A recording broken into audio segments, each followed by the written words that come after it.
The American Yawp. Chapter 2, Making an Atlantic World. Section 7, Spanish America. After the conquests of Mexico and Peru, Habsburg Spain began restructuring its overseas possessions, which now belonged to an empire of global proportions.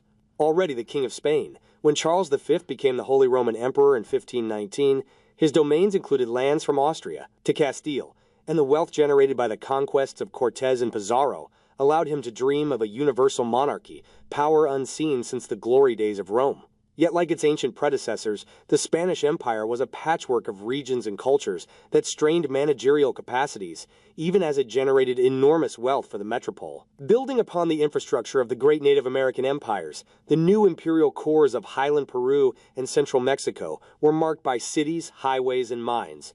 From the Spanish perspective, urbanization was an important part of imposing law and order on a new environment and its peoples. The great metropolis of Mexico City was built directly upon the ruins of Tenochtitlan, with the stones of the Templo Mayor used to construct a cathedral and the viceroy's palace. In 1573, Philip II codified directives for founding new cities, which were supposed to have a grid of wide streets surrounding a central plaza, itself lined by a church, armory, and other administrative buildings. The reality on the ground often proved quite different. Usually constructed near indigenous towns or trade routes, many colonial settlements sprang up haphazardly as mineral strikes were made from the mid-16th century onward. The outstanding example is Potosi, in modern-day Bolivia, where silver was found in the 1540s. Within a few years, shanties, shops, and mining camps, home to over 200,000 people, choked the lowlands around the mountain. Complemented by the 1546 discovery of silver at Zacatecas in northern Mexico, the new mining centers powered the Habsburg ambitions. The importance of American silver to funding Spain's armies and fleets only became greater once the Protestant Reformation solidified anti-Spanish resistance by the English and Dutch. The emerging empire managed labor relations through a system known as the encomienda. In this feudal arrangement, the crown awarded indigenous laborers, generally the adult population of multiple villages, to elite colonists, called encomenderos. Encomiendas granted workers and tribute as well. Furthermore, these vast estates could be subdivided and inherited, creating the basis of wealth for the conquistadors and their descendants. The system was rife with the abuse of native workers, and it also threatened to create a colonial nobility that was independent of royal control. In response, Charles V and his successors asserted greater authority over their overseas possessions. Not all Spaniards supported these injustices. In fact, a planter-turned-friar, Bartolomé de las Casas, traveled to the New World in 1502 and later wrote an exposé of the atrocities being committed. Appealing to the sensibilities of the king and queen, who had instructed Columbus to convert the natives to Christianity, Las Casas described Spanish brutalities in gory detail. Along with witnessing victims torn apart by war dogs, Las Casas saw with these eyes of mine the Spaniards for no other reason, but only to gratify their bloody-mindedness, cut off the hands, noses, and ears, both of Indians and Indianesses. The writing of Las Casas and other reports of the conquest were later used by Dutch and English propagandists to craft a narrative known as the Black Legend, in which Spaniards, and Catholics more broadly, were depicted as uniquely vicious and greedy. In fact, none of Europe's colonial powers had a monopoly on hypocrisy. Nevertheless, the scale of this initial destruction was remarkable. By the 1520s, the indigenous population of Hispaniola had collapsed, and many of the surrounding islands had been emptied by Spanish slave raiders, who left behind herds of feral pigs and cattle. Historians' estimates of the island's pre-contact population range from fewer than 1 million to as many as 8 million. Las Casas estimated it at 3 million. In a few short years, they were practically gone. Who in future generations will believe this? Las Casas wondered. I myself, writing it as a knowledgeable eyewitness, can hardly believe it. In 1542, due in part to Las Casas' efforts, the Crown promulgated the new laws of the Indies for the good treatment and preservation of the Indians, which revoked many of the conquistadors' privileges and prohibited new grants of encomiendas. In Peru, the encomenderos' resentment of the new policies erupted into an armed rebellion against the Crown led by Gonzalo Pizarro. After crushing this revolt, the Crown replaced the encomienda system with the repartimiento. Intended as a milder tribute system, the repartimiento facilitated many of the previous abuses, and the rapacious exploitation of the native population continued. On the other hand, important lessons were learned and precedents established. Through a combination of exemplary punishment and compromise, the Crown had withstood a major challenge and learned to govern in partnership with local elites. The administration of the Aztec and Inca empires was taken over by the Crown through the establishment of two viceroyalties, New Spain in 1535 and Peru in 1544. Reporting to the Council of the Indies, based in Seville, the viceroys were always high-ranking noblemen born in Spain, and only the archbishops sent to the Americas rivaled them in prestige and authority. Simultaneously imposing imperial governance and checking the viceroy's power were the judicial councils composed of leading urban colonists, called audiencias. Crown-appointed governors were the legal and military executives who headed individual provinces, in turn supported by the municipal councils, cabildos, of chartered towns, villas. Meanwhile, Spanish migrants poured into the New World, with some 225,000 arriving during the 16th century. Often single, young, and male, these people emigrated for the promises of land, wealth, and social advancement. Laborers, craftsmen, soldiers, clerks, and priests all came in large numbers, but indigenous people always constituted a majority and were therefore incorporated into colonial life by necessity.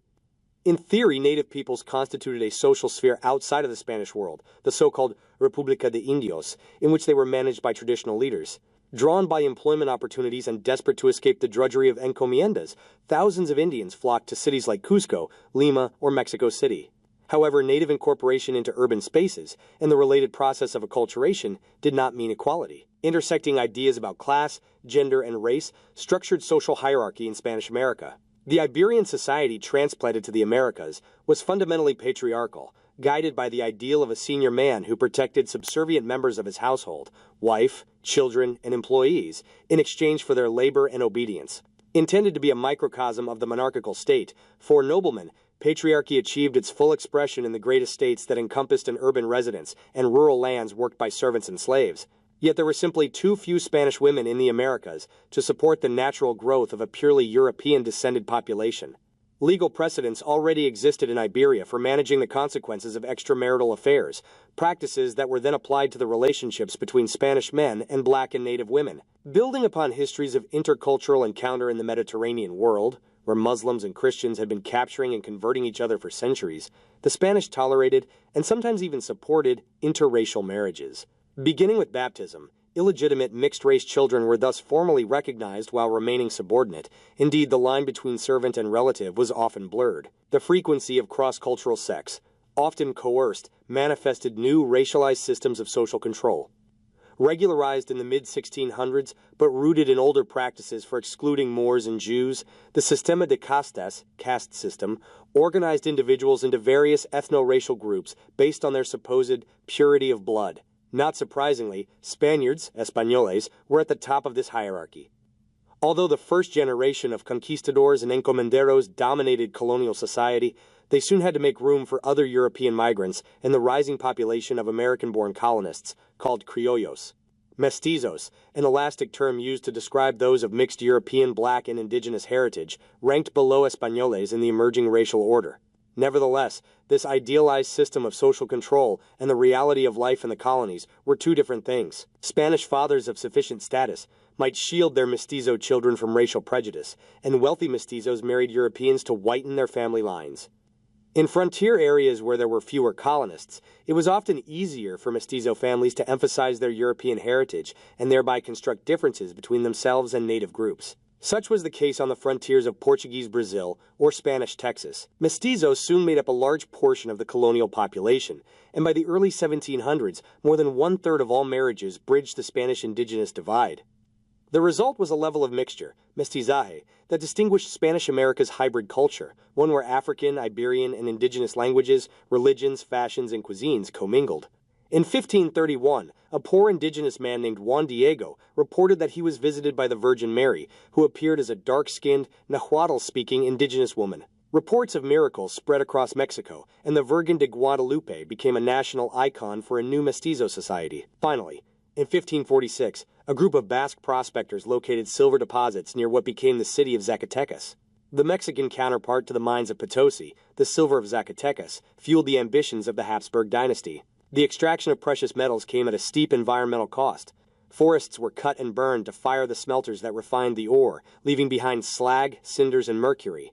Hundreds of thousands of sheep were unleashed on Mexico's grasslands, followed by droughts and erosion. Pulled by the silver rush, colonists and their livestock provoked one of the longest conflicts in American history, the Chichimeca War of 1550 to 1600.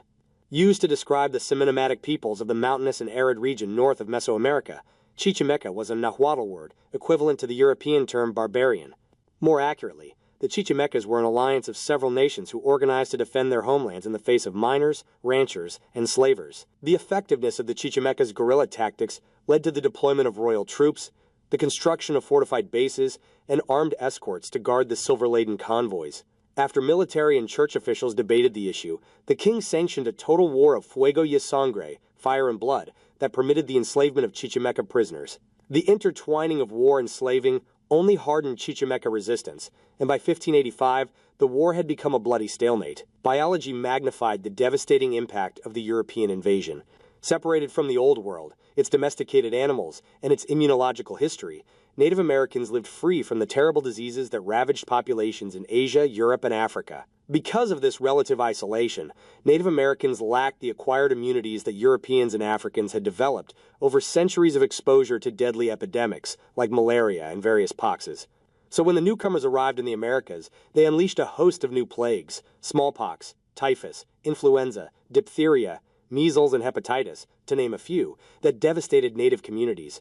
Rape was used as a weapon of war by European armies, and sexual violence on a massive scale produced a more virulent strain of syphilis, leading to more deaths. The ability of the survivors to remain healthy and reproduce was also compromised by trauma, malnutrition, and other social determinants of health. In short, war, slaving, and epidemics worked together to scythe indigenous populations.